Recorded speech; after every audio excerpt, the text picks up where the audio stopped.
Hello dear students, welcome back to my channel physics SPC. Heat transfer का एक question. Three conducting rod है, same material है और same area cross section है, are in the shown in the figure. The temperatures of A D and C are material H. A का कितना बता रहा है बेटा? 20, तो लिख देते हैं ए का 20 डिग्री सेल्सियस है एंड डी का 90 डिग्री सेल्सियस। डी का 90 डिग्री सेल्सियस और सी का 0 डिग्री सेल्सियस। ठीक है। The ratio of length BD and BC L1 मान लेता हूं और इसे L2। और तब पूछ रहा जब AB में कोई कंट्रोल होना करे, no heat flow in AB। अब सोचो AB में हीट कब फ्लो नहीं करेगी? हीट हमेशा high temperature to low temperature flow करती है। अगर दोनों एंड का टेम्परेचर सेम हो तो हीट एनर्जी फ्लो नहीं करेगी। तो इस वाले पॉइंट का टेम्परेचर सेम रहा होगा, इसीलिए इसका टेम्परेचर 20 डिग्री सेल्सियस रहा होगा। इसीलिए इस वाले पार्ट में कोई हीट एनर्जी नहीं गई, हीट करंट जीरो। तो देखो अब एक ये रॉड ये वाली हो गई और एक ऐसे ये रॉड बन गई। इसका टेम्परेचर 90 डिग्री सेल्सियस है, इसका 20 है, इसका 0 है। तो एक्चुअल में करंट जो है, हीट करंट जो होती है वो फ्लो करती है, हीट एनर्जी जो फ्लो करती है वो high temperature to low temperature करती है, इसीलिए हीट करंट ऐसे फ्लो करेगी। और ये दोनों सीरीज में कनेक्टेड हैं ऐसे, और इसका टेम्परेचर सेम होने की वजह से इसमें कोई करंट फ्लो नहीं करी, ऐसा क्वेश्चन में गिवन है।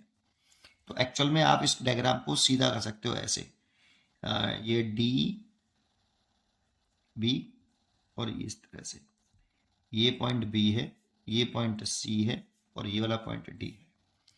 इसका टेम्परेचर 90 डिग्री सेल्सियस है और इसका 20 डिग्री सेल्सियस है और इसका 0 डिग्री सेल्सियस है।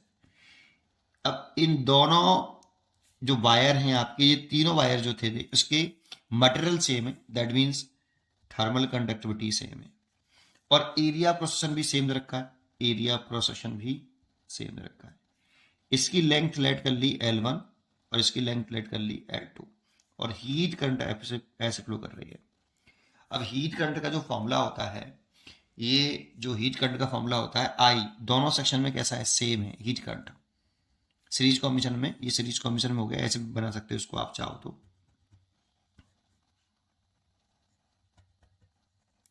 ऐसे। ये आपका D हो गया, ये B और ये C। इस टेम्परेचर इस जगह पे 90 डिग्री सेल्सियस है और इस जगह पे 20 डिग्री सेल्सियस है और इस जगह पे 0 डिग्री सेल्सियस है। और इसमें हीट करंट फ्लो कर रही है, ये सेम कर रही है आई। इसका थर्मल रेजिस्टेंस लिखना चाहें तो R1, इसका थर्मल रेजिस्टेंस लिखना चाहें तो R2। थर्मल रेजिस्टेंस का जो फॉर्मूला होता है R is equal to L upon K A होता है, ये थर्मल रेजिस्टेंस का फॉर्मूला है। एक्चुअल में थोड़ा सा फॉर्मूले के बारे में जानकारी ले लेते हैं कि अगर एक रॉड है, ऐसे एक वायर है, इसका एरिया क्रॉस सेक्शन ए है, लेंथ एल है और थर्मल कंडक्टिविटी के है और ये टी एच है और ये टी एल। तो जो हीट करंट होती है, that means D Q by D T, एक सेकंड में फ्लो करने वाली heat energy, rate of flow of heat के A T H minus T L upon length होता है। और आप चाहो तो इसे ऐसे लिख सकते हो, T H minus T L by L upon K ए, और ये थर्मल रेजिस्टेंस होता है, इसीलिए इसे लिख सकते हैं T H minus T L by thermal resistance. और ये थर्मल रेजिस्टेंस की वैल्यू मैंने लिख रखी है, ये रही है ना। तो आप क्या करने की कह रहा है, रेशियो पूछ रहा है। तो देखो इस बीडी वाली ब्रांच में जो करंट है, हीट करंट है बीडी वाली में और हीट करंट है बीसी में, ये सेम है, सीरीज कॉम्बिनेशन में कनेक्टेड है। तो बीडी के लिए लिखें तो ये वाला फॉर्मूला लगा रहा हूं, I is equal to T H minus T L by R. तो लिखें आई बी डी लिखें, तो आई बी डी में टी एच 90 माइनस के 20, 90 माइनस के 20 डिवाइड बाई थर्मल रेजिस्टेंस लिखें तो L1 अपॉन के ए, इसकी लेंथ L1 मान ली है और के एरिया प्रोसेशन और कंडक्टिविटी सेम होगी, इक्वल टू, इसमें लिखें बी से सी वाली में, तो आई बी से लिख रहे हैं तो 20 माइनस के 0, ये टेम्परेचर डिफरेंस लिखा है, T H minus T L by thermal resistance over कितना L2 बाई के ए। ऐसे लिख सकते हो आप।